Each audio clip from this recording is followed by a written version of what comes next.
Welcome back to Carib 21, where we share what's trending in and around the Caribbean. If it's your first time joining us, please feel free to like, share, and subscribe for more amazing content. In today's video, I would like to talk about paternity fraud. So the other day I was on the internet doing some research for a video, and an article popped up about Nigeria. And about Nigeria being the second most paternity fraud in the world. So I thought it was an interesting article, so I clicked on it and I started reading it, and guess what? Jamaica was number one. Jamaica, number one in the world with paternity fraud. As a Jamaican, I know that us as Jamaicans, we're very proud and we'd like to be number one in everything. We like to have the fastest man, the fastest woman in the world. We like to be number one in tourism. But is this something that Jamaicans are going to be proud of, being number one in the world in terms of paternity fraud? Let's talk about it. Men, to me, do one of the worst things in the world, and is give a man a jacket. It's one of the worst things to me. And I remember a friend of mine calling me, she was crying. And she said, I said, what happened to you? She was like, oh, I just went up, coming from the embassy because my dad filed for me. And she said, out of the 4 kids, only one of us are for my dad, is my brother. And she was bawling down the whole place. And she said, her mother was still saying she never cheated. She said, I must a duppy breed her. That's evil. None of the kids were his. Except one. Man get trouble in on. I've had my share of, but I don't think a man can do anything to hurt a woman as much as that. And maybe a lot of women are not going to agree with me, but it's something that I've thought about and I hate it. Yeah.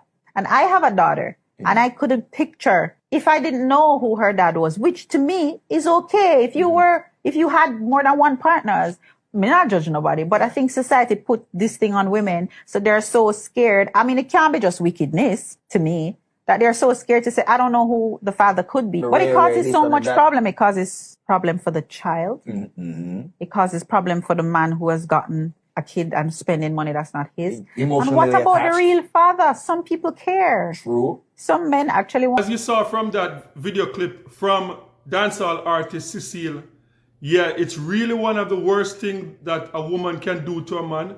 You know, as in Jamaica, we call it jacket. And it's not something new. It's been going on for decades, and it's something that Jamaicans will joke about for decades.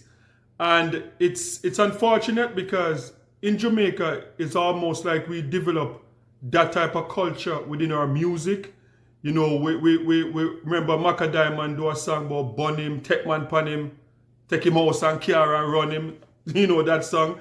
And another song from back in the 80s, I think it was Captain Barkey, that's a song called Bun for Bun.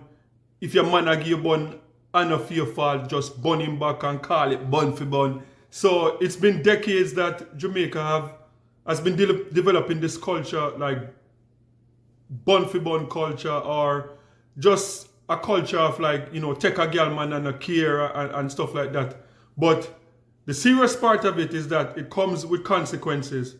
And as I said, I came upon this article and I started doing some more research online, and it kind of brought me back to about 4 years ago when there's a lot of quite a few serious cases in Jamaica. Yeah, so one of the cases that came out in Jamaica years ago was a couple that had I think they had 5 kids, and for whatever reason they went to do DNA testing and realized that only one of the child was for the man. And another case came up with, it had something to do with the USA, someone applying for a child back home, and it turned out that the kids wasn't his or something, and it led to the woman being killed or something like that. So these type of cases can get really serious. And the article that led me to doing this video is as I said, is an article that was taken from Nigeria. And there's a married couple living in Nigeria A husband and a wife. The wife worked at one of the biggest banks in Nigeria.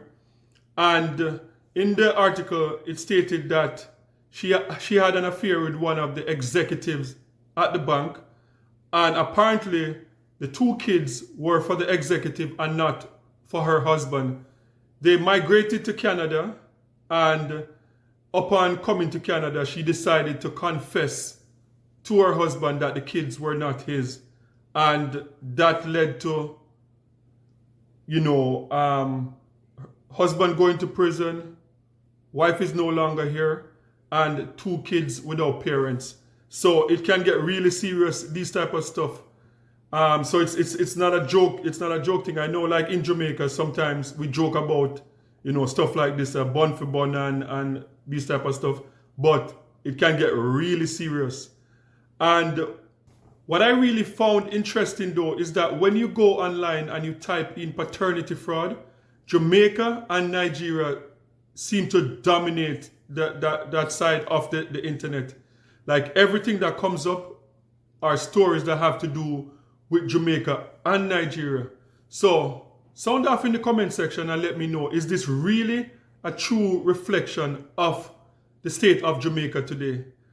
And what is interesting also is that Nigeria has a 30% rate of paternity fraud and Jamaica 33. And 33 is like a lot. 33%. Just imagine, for every 100 case that goes there, 33 of the 100 case. That is crazy.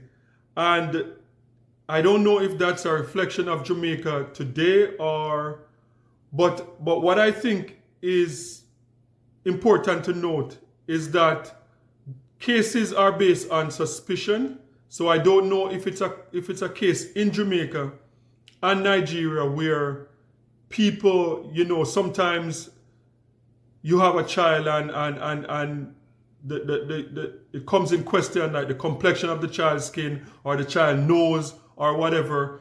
But since paternity testing is still kind of new to Jamaica, and as I said, 4 years ago, it went trending online with a lot of these cases. So I feel like because of that now, for men in Jamaica, whenever you have a child and something just don't look right, the first thing in your mind is like, okay, let me go pay some money and get tested. That's the only thing I can think of why the rate is so high. It's not a reflection of the country itself. It's just a reflection of like people who are suspicious and going to do the test. Because if you're not suspicious, like if the child look exactly like you and you're like, am I pitting that? You're not going to go and do a test. But if like you are dark skinned and the child is brown, or the child hair curly and you're like, my hair not curly, then you're gonna like, oh, you know what? Let me go do this.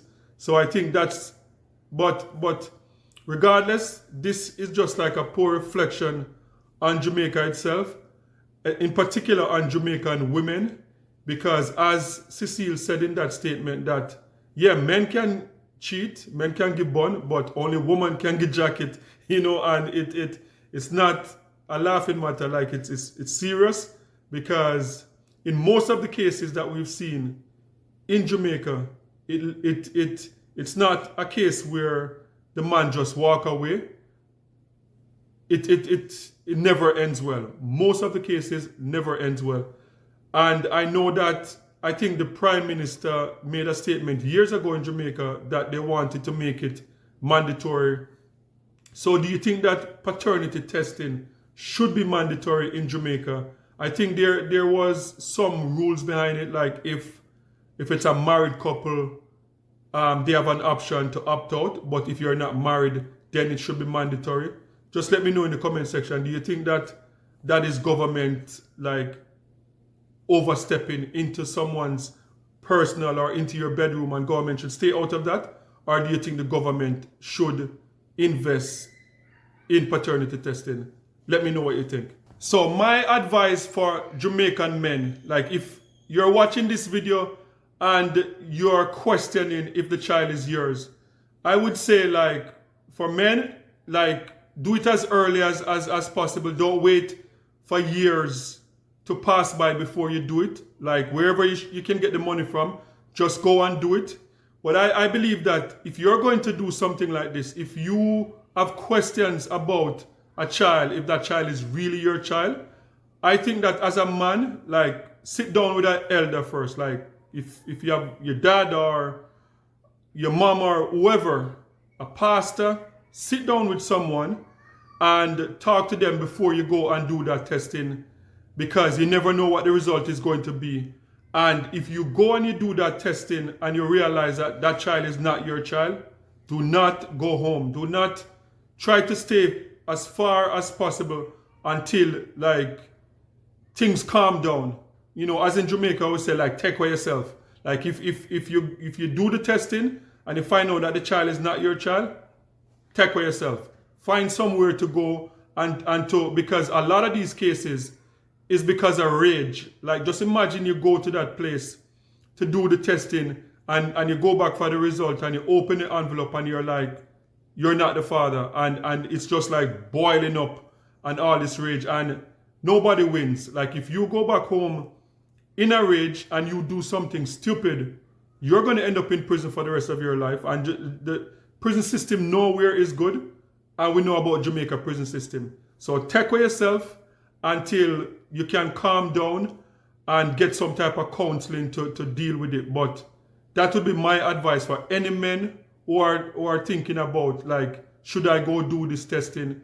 Because it never ends well. Like if you find out that it's not your child and you go home and try to confront, just calm down and move on. Eventually you can get over it, but going home to do something stupid is not the answer.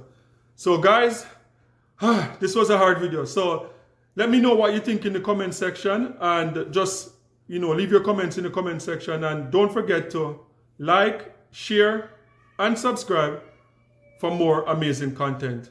And remember, peace. I'm out.